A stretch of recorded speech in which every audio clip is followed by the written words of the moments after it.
How's it going, everyone? This is Paul Garcia, Project Spurs, bringing you a post-game summary of the San Antonio Spurs' fourth win of the season against the Chicago Bulls at home in San Antonio. But before we go into the game, we do need to address what happened prior to the game, and that is the Spurs waiving Josh Primo right before the game, just time right before the game. So let's go ahead and go through the latest of what's happened with the situation with Josh Primo, from what we know so far since the move happened for the Spurs and Primo.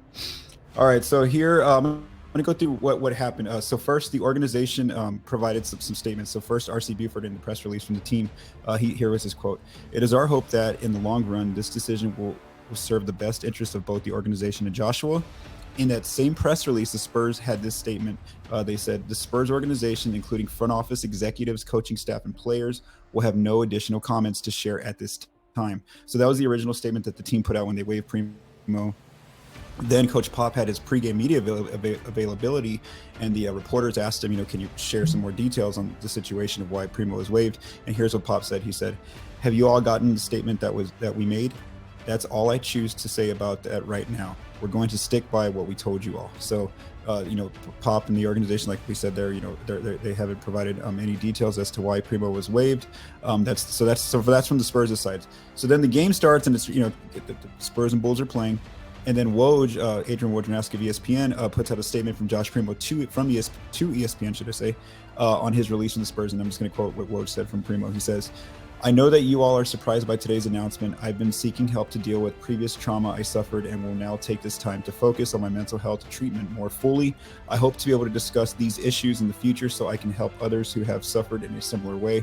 I appreciate privacy at this time." So again, we don't quite know what happened. Obviously, it's beyond basketball, most likely. So it's gonna, I don't know if we're gonna get the information in the coming days, the coming weeks, when. But again, this is the latest of what the Spurs have said and what Primo has said on his end regarding being waived.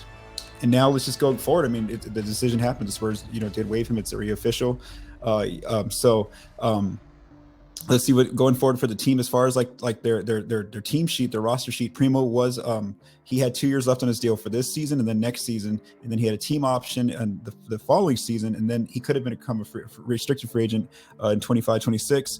And then we saw this in this opening game that with Primo now gone, Blake Wesley immediately becomes the Spurs' backup point guard behind Trey Jones. That's going to be his job, and we saw that on this first game. And we'll talk about how Blake played in his opening game. So again, that's the latest on the situation with Josh Primo from the Spurs' side and Primo's side. Let's go ahead and go into the game now. So the Spurs, they just keep winning basketball games even without Devin Vassell in this one.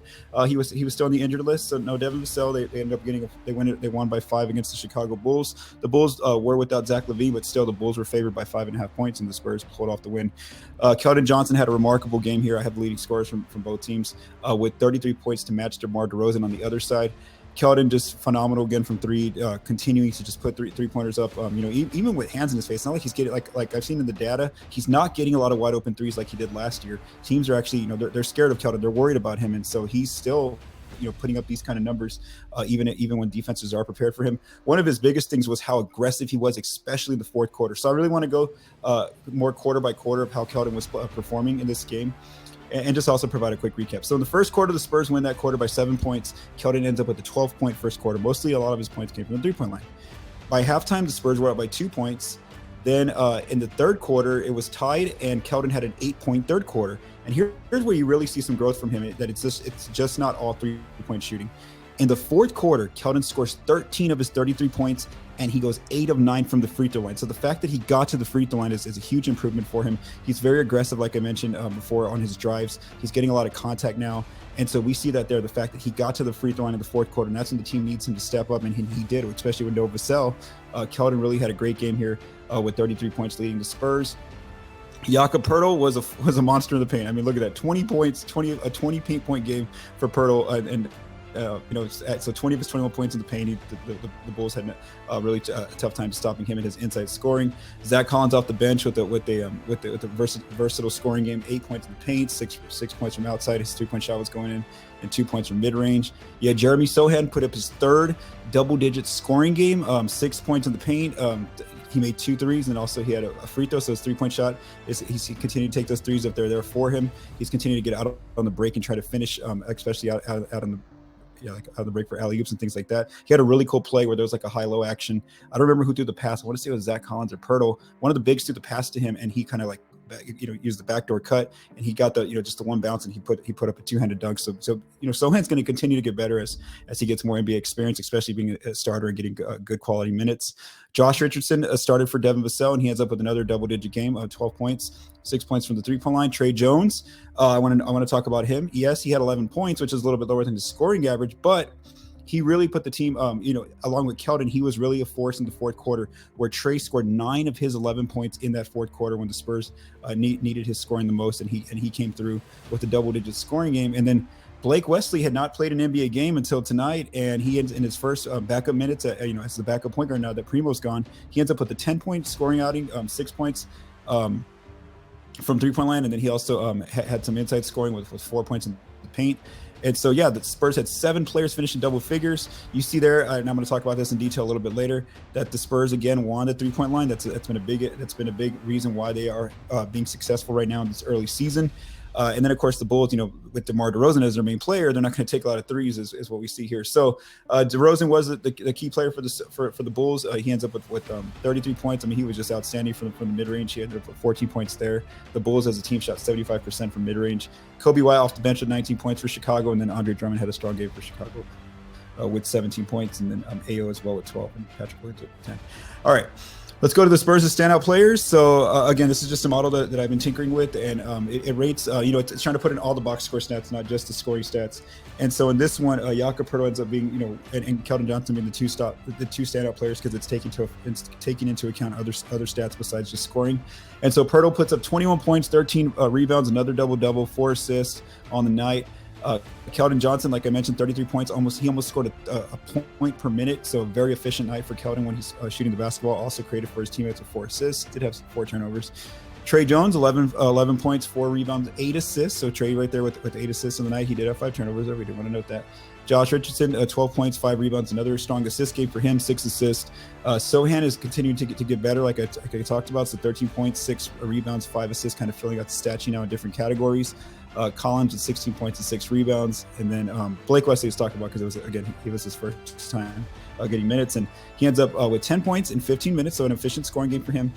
4 assists, and coming off the bench, being the backup point guard and trying to learn with his teammates, and just 1 turnover. It's not bad for him, the fact that he hasn't played with a lot of these guys in an NBA game, and so now he ends up with just 1 turnover. So those are some of your standout players for the Spurs. Let's talk about shot locations. What kind of sticks out to me? This number right here, 46% shooting in the paint for Chicago. That is now a season low for a Spurs opponent. The Spurs did an awesome job as far as defending the paint when the Bulls did take shots in there, and the Bulls were not efficient. They scored less than a point per shot in the paint. Chicago also didn't shoot the 3 well. I know they got to 33%, but again, you don't want to be there. You want to be higher above that. They were awesome from mid range. Again, give credit to DeRozan there, 12 of 16 as a team, and then from the free throw line they shot well.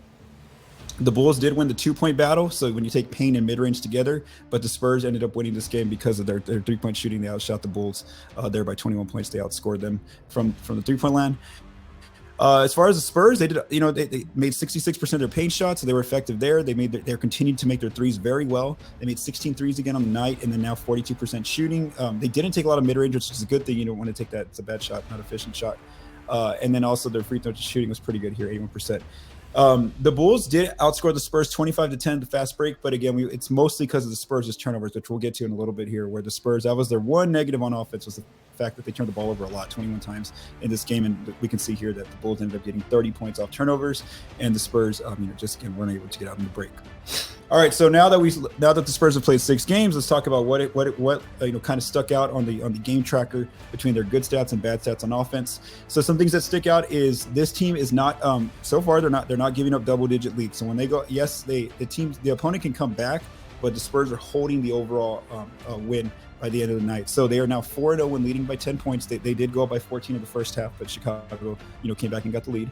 They are 4-0 when winning the 3-point line. Again, that's a crucial number there, because even in the past when they had DeJounte Murray and DeMar DeRozan as some of their their key playmakers. This team, whenever they won the three-point line, they were successful. And the fact that Devin and Keldon, especially Keldon right now, these guys are players who like to take the three-point shot as part of their arsenal. They're showing that, that's going to, if the Spurs do that, like I said, on the most recent Spurs cast with Colin Reed, they're going to be a successful ball club this season if they continue to win that three-point battle against their opponents. So again, they're 4-0 now when they win the three-point line. Today was just their second crunch time game. So again, it was very close there in the last 5 minutes of the game. It was within 5 points, and the Spurs executed. And I know they had a few turnovers, but they got the job done, especially Trey Jones and Keldon Johnson. And so they are now 2-0 in crunch time, very small sample size. But again, this young team is executing right now in the most dire situation. Ball movement, Coach Pop mentioned this after the game. They're continuing to be, just their ball movement is very impressive. 37 assists, which matched their season high that they had just a few nights ago, and on 46 makes this time. So now that means that they have a new season high 80% assist percentage. So they assisted on 80% of their makes. And then their shot selection was their best as well. 44% of their shots came from three tonight, which is a season high, and just 5% of their shots from mid-range, which is a season low. I don't know if that 5% will stick, because once Vassell eventually gets healthy and returns to the team, the mid-range is a strong part of his game. And as long as he's efficient, it's not a bad shot to have in your shot profile as a team. And then the only issues on offense, like I mentioned earlier, was the 21 turnovers, which led to the Bulls getting 30 points on the other end. So that was a big concern for San Antonio, and then the 10 fast break points. But we do want to note that the Bulls are a very active defense. They really like to kind of gamble and really try to get in on passes. So the Spurs really had to execute sharply, and they didn't quite do that on multiple possessions. And that's why Chicago was able to kind of get those reach-ins, kind of steals, and then go on the other end and get like a layup or a dunk.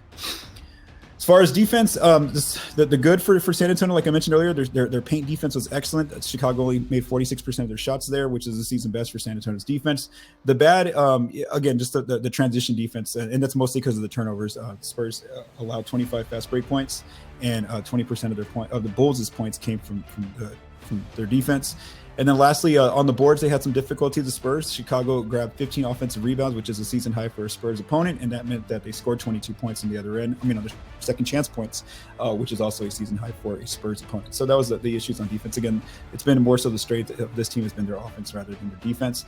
Up next, the Spurs are off on Saturday, and on Sunday, they will return at home again in the AT&T Center, this time against a team they are very familiar with, the Minnesota Timberwolves. So for Project Spurs, I am Paul Garcia. Have a great night.